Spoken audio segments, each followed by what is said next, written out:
कभी कभी तो ऐसा लगता है कि आप लोगों को क्या ना कह दूं। मतलब किन लोगों ने आपको भ्रमित किया और आप भ्रमित हो गए, किन लोगों ने आपको सपने दिखाए और आपने सपने देख लिए। जो मुखबिरी करते रहे अंग्रेजों की, उनकी सुनिए आपने। अविश्वसनीय है प्रधानमंत्री मोदी जी के ये विश्वास सारंगी, जो मध्य प्रदेश सरकार में मंत्री हैं। पता नहीं कौन सा विभाग संभालते, क्या करते होंगे।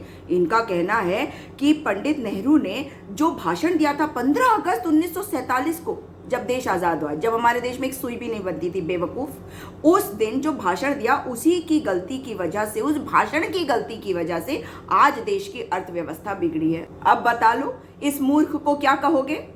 अब मुझे आश्चर्य होता है, सही मायने में कांग्रेस यदि महंगाई और इस देश की अर्थव्यवस्था को लेकर विरोध प्रदर्शन करना ही चाहती है तो उन्हें 10 जनपद के बाहर करना चाहिए, क्योंकि इस देश की आज़ादी के बाद अर्थव्यवस्था को कुठाराघात करके महंगाई बढ़ाने का श्रेय किसी को जाता है तो वो नेहरू परिवार को जाता है।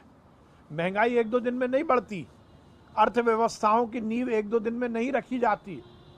15 अगस्त 1947 को लाल किले की प्राचीर से जवाहरलाल नेहरू जी ने जो भाषण दिया था, उसी भाषण की गलती के कारण इस देश की अर्थव्यवस्था बिगड़ी है। हमारी सरकार ने, नरेंद्र मोदी जी ने तो पिछले 6-7 सालों में इस देश की अर्थव्यवस्था को सुदृढ़ किया है।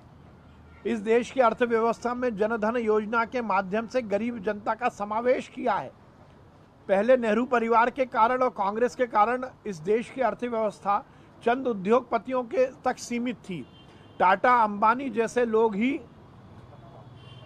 या बिरला जैसे बड़े बड़े उद्योगपति ही अर्थव्यवस्थाओं पर कब्जा करके रखते थे। नरेंद्र मोदी जी ने इस देश की अर्थव्यवस्था को युक्तियुक्तकरण किया।